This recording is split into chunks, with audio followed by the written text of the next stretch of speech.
দর্শক শুনছিলেন mercantile bank সংবাদ শিরোনাম, এবার বিস্তারিত। দিল্লিতে প্রধানমন্ত্রী শেখ হাসিনা বিজেপির জ্যেষ্ঠ নেতা লালকৃষ্ণ আদভানির সঙ্গে তার বাসভবনে সৌজন্য সাক্ষাৎ করেন। রোববার ভারতে বাংলাদেশের হাই কমিশনার মোহাম্মদ মুস্তাফিজুর রহমান এ তথ্য জানান। তিনি বলেন, এ বৈঠকে উভয় নেতা তাদের ব্যক্তিগত বিষয় নিয়ে কথা বলেন। এছাড়াও তারা সৌহার্দ্য বিনিময় ও অতীতের স্মৃতিচারণ করেন। এর আগে ভুটানের প্রধানমন্ত্রী দাশো শেরিং তোবগের সাথে সৌজন্য সাক্ষাৎ করেন শেখ হাসিনা। সাক্ষাতে ভুটান থেকে জলবিদ্যুৎ আমদানির আগ্রহ পুনর্ব্যক্ত করেছেন বাংলাদেশের প্রধানমন্ত্রী।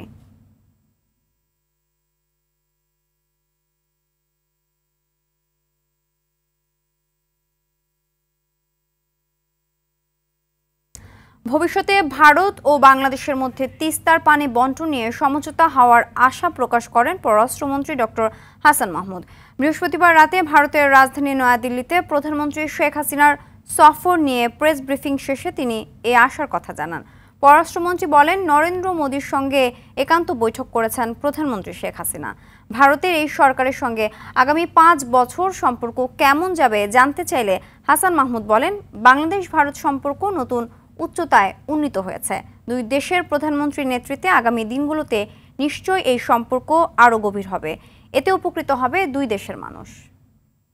নেতৃত্বে এবং ভারতের মাননীয় প্রধানমন্ত্রী শ্রী নরেন্দ্র মোদীর নেতৃত্বে আমাদের দুই দেশের সম্পর্ক নতুন উচ্চতা উন্নীত হয়েছে।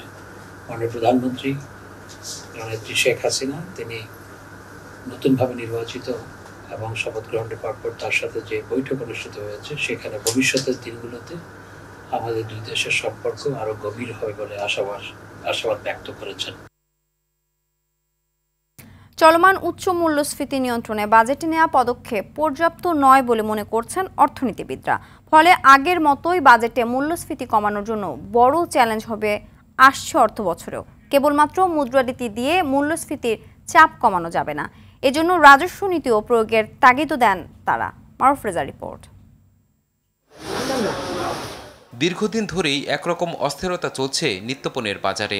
আয় ব্যয়ের হিসেব মেলাতেই হিমশিম অবস্থা সাধারণ মানুষের। প্রতি বছর প্রতিশ্রুতি থাকে বাজেটে মূল্যস্ফীতি কমানোর, তবে সেটি কেবলই বন্দী থাকছে কাগজে কলমের হিসেবে। বাস্তবতা হলো এখনও মূল্যস্ফীতি আটকে আছে 9-এর উপরে।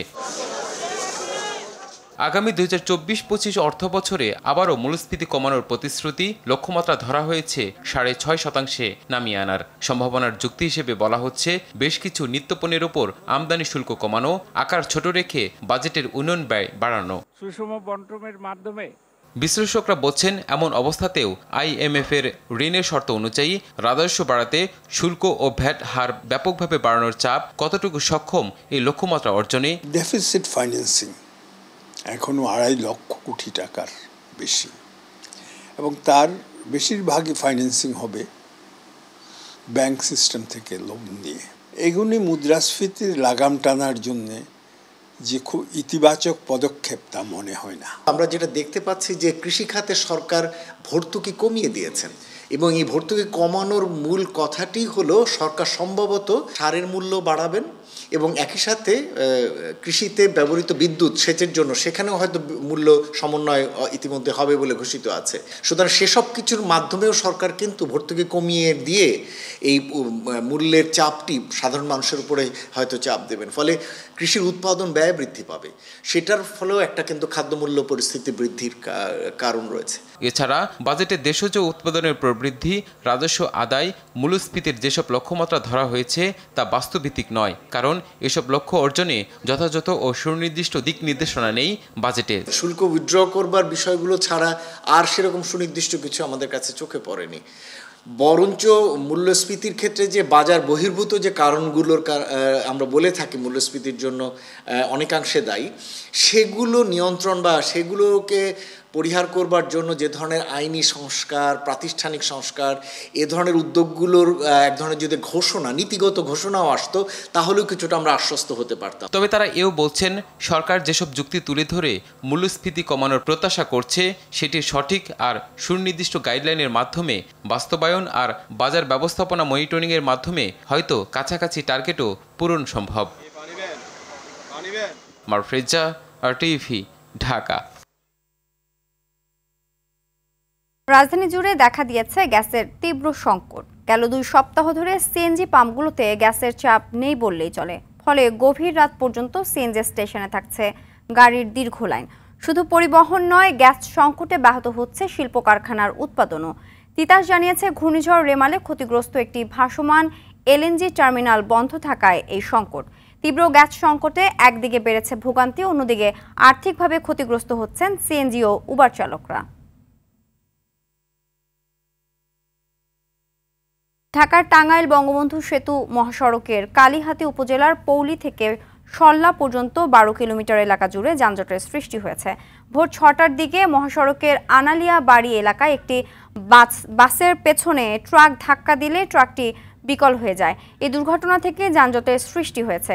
এছাড়াও বৃষ্টির কারণে পণ্য বোঝাই যানবাহনের ধীর গতি ও অতিরিক্ত গাড়ির চাপ যানজটের অন্যতম কারণ বলে জানিয়েছে পুলিশ।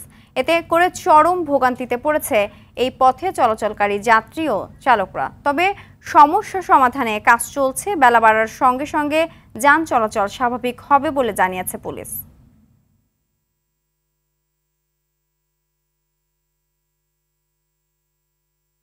গাড়ি ওভারটেক করতে গেলে দুর্ঘটনা ঘটছে কুমিল্লা সিলেট মহাসড়কে। সড়কের 2 পাশে মাটি না থাকা এসব দুর্ঘটনার কারণ।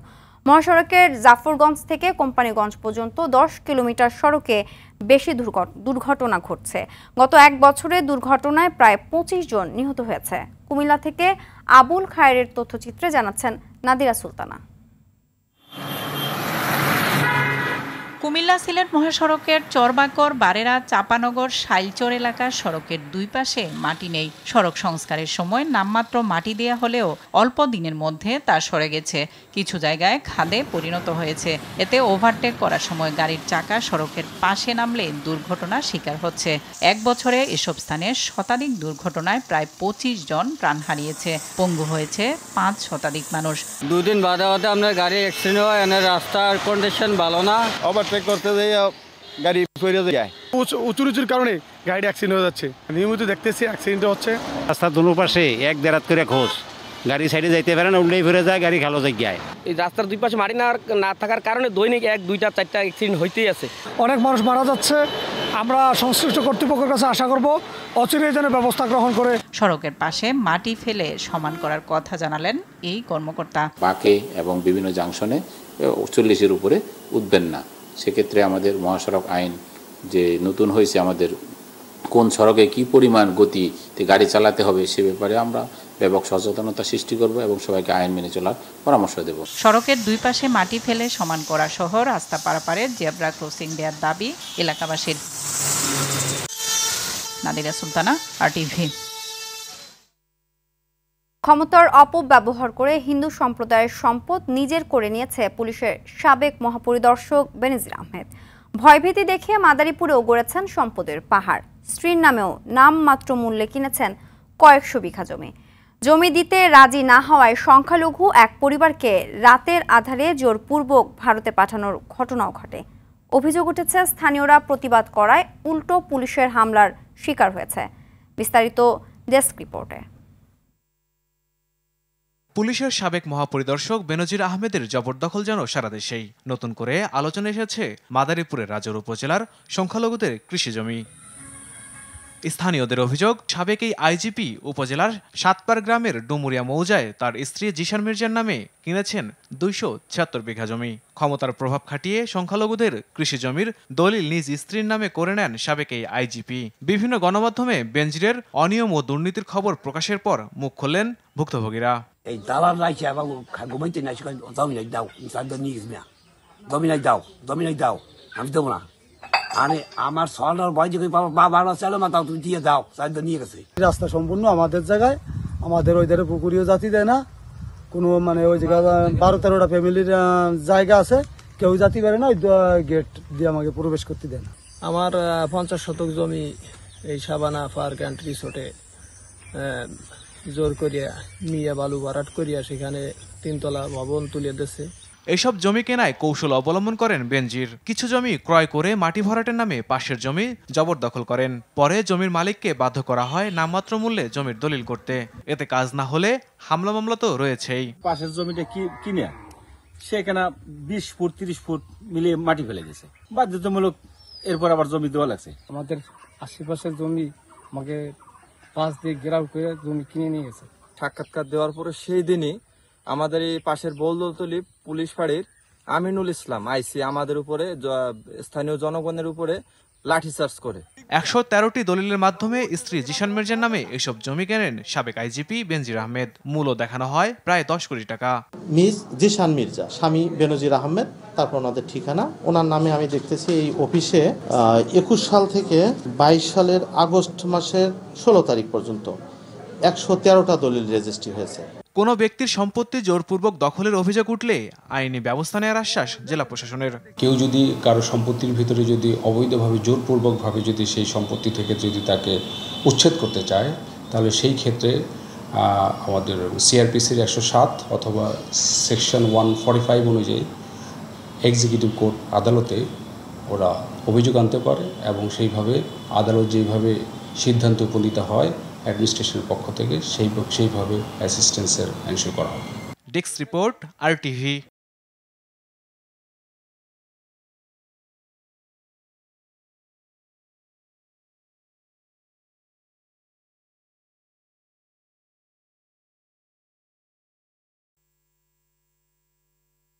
আসরে নিজেদের দ্বিতীয় ম্যাচে সোমবার দক্ষিণ আফ্রিকার মুখোমুখি হবে বাংলাদেশ। নিউ ইয়র্কের নাসাউ কাউন্টি আন্তর্জাতিক ক্রিকেট স্টেডিয়ামে দিনের একমাত্র খেলাটি শুরু রাত 8:30টায়। দ্বিতীয় জয়ের প্রত্যাশায় থাকা টাইগারদের নজরে টপ অর্ডারের ফর্ম, আর তৃতীয় জয়ে সুপার 8-এ পা রাখার লক্ষ্য প্রোটিয়াদের। বিস্তারিত অরণ্য গফুরের রিপোর্টে। নানা জল্পনা কল্পনা পেরিয়ে জয়ে বিশ্বকাপ অভিযান শুরু করেছে বাংলাদেশ। শ্রীলঙ্কার বিপক্ষে পাওয়া পূর্ণ পয়েন্ট আত্মবিশ্বাস ফিরিয়ে দিয়েছে টিম টাইগার্সকে। সে পুঁজি নিয়ে এবার প্রোটিয়া বধের স্বপ্ন লাল সবুজের চোখে। বোলিং আক্রমণে নির্ভরতা দিয়েছে তাসকিন, মুস্তাফিজ, তানজিম সাকিবের পেস, আর শক্তি বাড়িয়েছে রিশাদ হোসেনের লেগ স্পিন। শরীফুল ফিট হবার অপেক্ষায় থাকা টাইগার শিবিরে পঞ্চম বোলার হিসেবে উঠে আসতে হবে সাকিব আল হাসানকে। বাংলাদেশের ব্যাটিং দুঃখের নাম টপ অর্ডার। সৌম্য শান্তের রান খরা পাওয়ার প্লেতে বারবার ব্যাকফুটে ঠেলে দিচ্ছে টিম টাইগার্সকে। সেই সঙ্গে বিশ্বমঞ্চে এখনও জ্বলে ওঠার অপেক্ষায় তানজিদ তামিম। শেষ ম্যাচে লিটনের রানে ফেরাতাই স্থায়ী হবার প্রার্থনা করবে ভক্তরা। তৌহিদ হৃদয় ও মাহমুদুল্লাহ রিয়াদের ব্যাট আরেকবার চওড়া হওয়ার প্রত্যাশার সঙ্গে সাকিবের রানে ফেরাটা বেশি চাইবে টিম ম্যানেজমেন্ট। ডিকক, হেনড্রিক্স, মার্করামের ব্যাটে রান না থাকায় টপ অর্ডার নিয়ে দুশ্চিন্তায় দক্ষিণ আফ্রিকাও। তবে আগের 2 ম্যাচে সেটা পুষিয়ে দিয়েছেন বোলাররা। নরকে, বার্টম্যান, ইয়ানসেন, রাবাদা, কেশব মহারাজের আক্রমণে তাই আরও একবার নির্ভর করা লাগতে পারে প্রোটিয়াদের। যদিও মিলার ও ক্লাসেন মিডল অর্ডারে ছোটাতে পারেন রানের ফোয়ারা। নিউ ইয়র্কের 2টি ম্যাচ খেলায় কন্ডিশনের বিচারেও এগিয়ে দক্ষিণ আফ্রিকা। টি20তে প্রথমবারের মতো প্রোটিয়াদের হারাতে তাই বাংলাদেশের চাওয়া টিম পারফরমেন্স। অরণ্য গফুর, RTV। রাজধানীতে এখনও তেমন একটা জমেনি কোরবানির পশুর হাট। হাটে দেশের বিভিন্ন জেলা থেকে এসেছে সীমিত সংখ্যক গরু। উৎসুক ক্রেতারা আসছে, দেখছে, তবে বিক্রি শুরু হয়নি। বিভিন্ন হাটে দেশি গরুর পাশাপাশি রয়েছে ভারতীয় গরু। গেলবারের তুলনায় দাম বেশির অভিযোগ ক্রেতাদের। আরও জানাচ্ছেন এয়ার বাদল। নাটোরের তুফান রাজধানীর পলিটেকনিক মাঠে আনা হয়েছে বিক্রির জন্য। দাম হাঁকা হচ্ছে 18 লাখ, আর চলনবিলের সম্রাটের দাম 8 লাখ। এই গরুটার নাম দেওয়া হয়েছে নাটোরের তুফান। পাশে আরেকটা আছে, ওটা চলনবিলের সম্রাট হিসেবে আমি নাম রেখেছি। আমি এটার দাম চাচ্ছি 18 লক্ষ টাকার। বর্তমান ওজন আছে গত পরশু দিনের স্কেলিং ওজন 1187 কেজি। আমি একে লালন পালন করেছি আমার বাড়িতে 4 বছর 5 মাস। হাটে দেশি গরুর পাশাপাশি রয়েছে ভারতীয় গরু। বিক্রেতারা জানায় ভারতীয় গরুর চাহিদাও রয়েছে। 12টা গরু নিয়ে এসেছি, তার ভিতরে আমরা 5টা দেশি গরু নিয়ে এসেছি এবং 12টা আপনার হলো ইন্ডিয়ান গরু নিয়ে এসেছি। তো আমরা মনে করতেছি এই দিয়ে ইন্ডিয়ান গরু আপনার দেশি গরুর সাথে পাল্লা দিবে আশা করি। হাটের অনেকটা জায়গা এখনো খালি। হাট কর্তৃপক্ষ জানায় 2-1 দিনের মধ্যে হাটে বিপুল গরু সমাগম হবে। আমরা প্রতি বছরে নেই, আমাদের যে দূর দূরান্ত থেকে বিভিন্ন জেলা থেকে যে আগত যে পাইকাররা আছেন, হ্যাঁ, তাদের থাকা এবং আপনার গোসল করার জন্য যে পানি নিষ্কাশনের পানির ব্যবস্থা এবং টয়লেটের যে ব্যবস্থা, আমরা সেইগুলি ইনশাল্লাহ সুন্দরভাবে সম্পন্ন করেছি। রাজধানীর হাজারীবাগ অস্থায়ী হাটের অবস্থাও প্রায় একই রকম। অল্প সংখ্যক গরু এলেও হাটের বেশি অংশই ফাঁকা। এ হাটেও কুষ্টিয়া, পাবনা সহ বিভিন্ন স্থান থেকে এসেছে গরু। প্রায় সব গরুর দামই লাখ টাকার উপরে। এবার তো গরুর দাম একটু বেশি, কারণ ভুসির দাম বেশি, যার কারণে গরুর দাম এবার পিস প্রতি বেশি। এই গরুর দাম চাচ্ছে হলে 4 লাখ, 3.5 লাখ হলে ছাড়ি। এখন আন্দাজ করছে আমরা শুক্রবার পর্যন্ত যেভাবে ছাড়ি দেবো গরু। এরকম পথে কোনো ঝুট ঝামেলা হয় নাই, আমরা ভালোভাবে সুস্থভাবে হাটে পৌঁছাই গেছি। এখনো পুরোদমে বিক্রি শুরু না হলেও ক্রেতাদের অভিযোগ দাম হাঁকা হচ্ছে বেশি। গতবার যেতে এবার বেশি দাম, অনেক হায়ার, মানে এটা নিচেই গতবার 1,90,000 দিয়ে। বাজার তো এখন ওনারা শুরু করে নেয়, আর গত বছর থেকে তো ওনারা বেশি দাম চাচ্ছে। মানে কি বলে, প্রত্যেকটাতে আমরা যা ঘুরলাম এর মধ্যে মনে করেন 20-25 হাজার টাকা প্রত্যেকটাতেই বেশি যাচ্ছে আর কি। রাজধানীতে এবার 17টি পশুর হাট বসেছে। উত্তর সিটিতে 7 আর দক্ষিণ সিটি কর্পোরেশনে 10টি। চাঁদ রাত পর্যন্ত চলবে বেচা কেনা।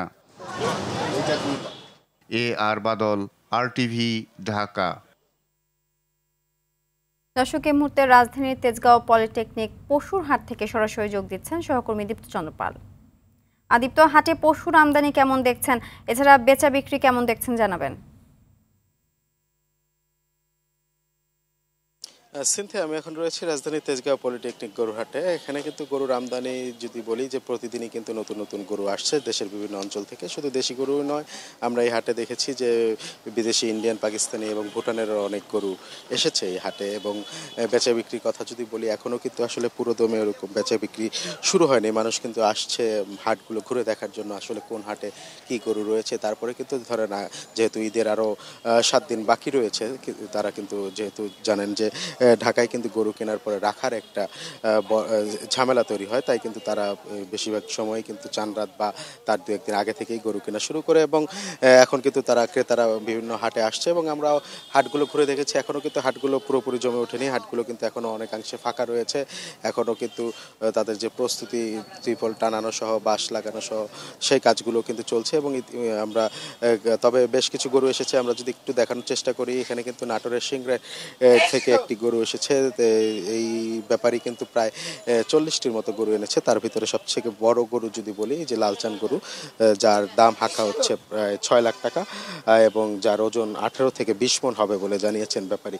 তো এই হাটে এই লালচান ছাড়াও কিন্তু তুফান, সম্রাটের মতো বড় বড় গরু রয়েছে। পাশাপাশি মাঝারি ধরনের গরু, চুয়াডাঙ্গার বিভিন্ন প্রান্ত থেকে কিন্তু মাঝারি ধরনের গরু এসে। তো আমরা ক্রেতাদের সাথে কথা বলেছি, তারা যেটি বলছেন যে গতবারের থেকে গরুর দাম একটু বেশি চাওয়া হচ্ছে। যেহেতু বেচা বিক্রি শুরু হয়নি এখন পর্যন্ত, কিন্তু এই দামটি একটু বেশি চাওয়া হচ্ছে। হয়তো বেচা বিক্রি শুরু হলে এই দামটি কিছুটা কমে আসবে, এমনটি কিন্তু তারা আশা করছেন। এবং এখানে এই হাটে যারা এসেছেন তারাও কিন্তু আশাবাদী যে তাদের যে গরু সেটি কিন্তু তারা প্রাপ্য দামেই বিক্রি করতে পারবেন, এমনটি কিন্তু আশা করছেন তারা। তো আমি যদি একটু বলি সিনথিয়া, এখনও কিন্তু বেচা বিক্রি ওরকমভাবে শুরু হয়নি, হাটগুলো পুরোপুরি জমে ওঠেনি। হয়তো আরও 2-1 দিন পরে হাটগুলো জমে উঠবে এবং গরুগুলো আরও কিন্তু গরু আমদানি হবে, এমনটি জানিয়েছে হাটের কর্তৃপক্ষ। তো সিনথিয়া, এই ছিল রাজধানী তেজগাঁও পলিটেকনিক মাঠ থেকে আমার কাছে সর্বশেষ তথ্য। সিনথিয়া, ধন্যবাদ।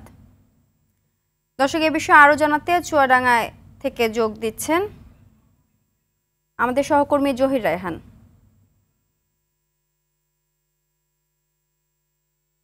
জহির, ঈদকে সামনে রেখে পশুর হাট কেমন জমে উঠেছে জানাবেন।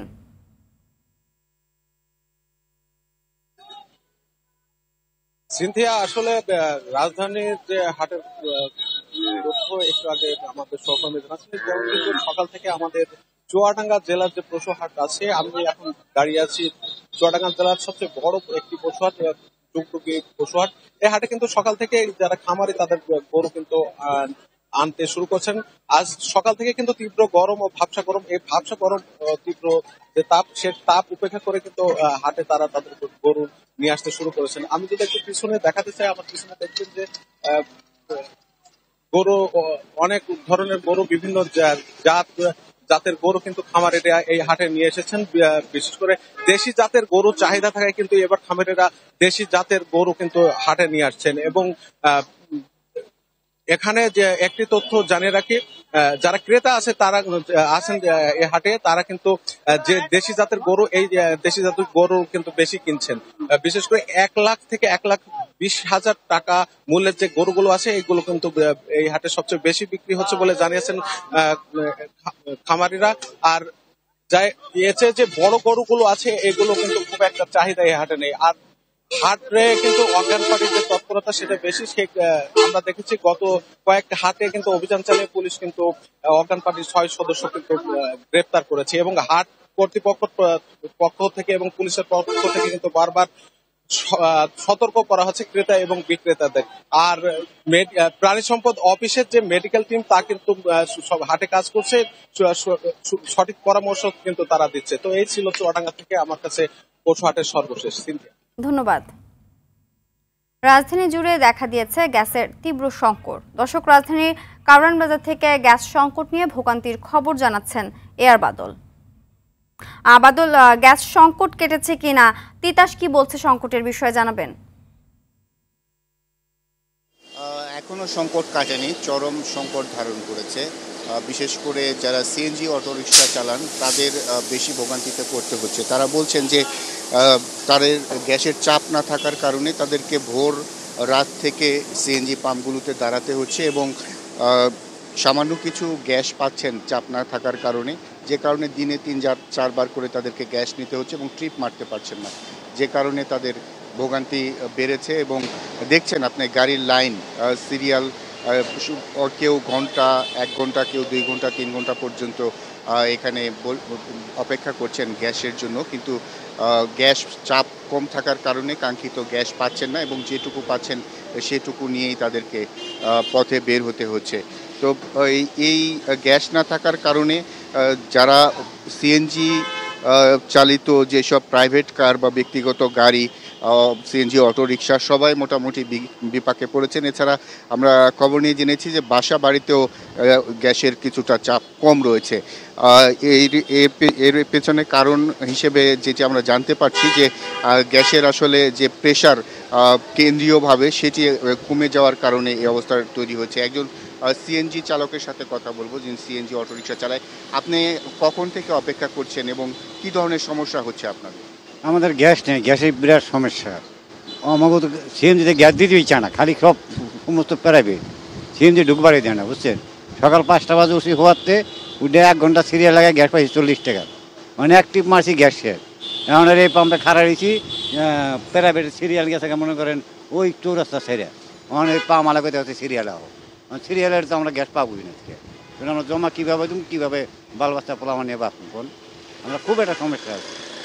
শুনছিলেন সিনথিয়া, এরকম ভোগান্তির মধ্য দিয়ে আসলে তারা যাচ্ছেন। আর একটি খবর জানিয়ে রাখি, সেটি হচ্ছে আজ থেকে 22 জুন পর্যন্ত 24 ঘন্টায় সিএনজি পাম্প খোলা থাকবে ঈদের কারণে। আর তিতাস কর্তৃপক্ষ চেষ্টা করছেন এই সমস্যাটি সমাধানের জন্য, সেটি হয়তো শীঘ্রই সমাধান হবে, তখন হয়তো মানুষের ভোগান্তি কিছুটা কমবে। তো সিনথিয়া, এই ছিল আমার কাছে কারওয়ান বাজার পেট্রোল সিএনজি পাম্প থেকে গ্যাস সংকটের সর্বশেষ খবর। ধন্যবাদ।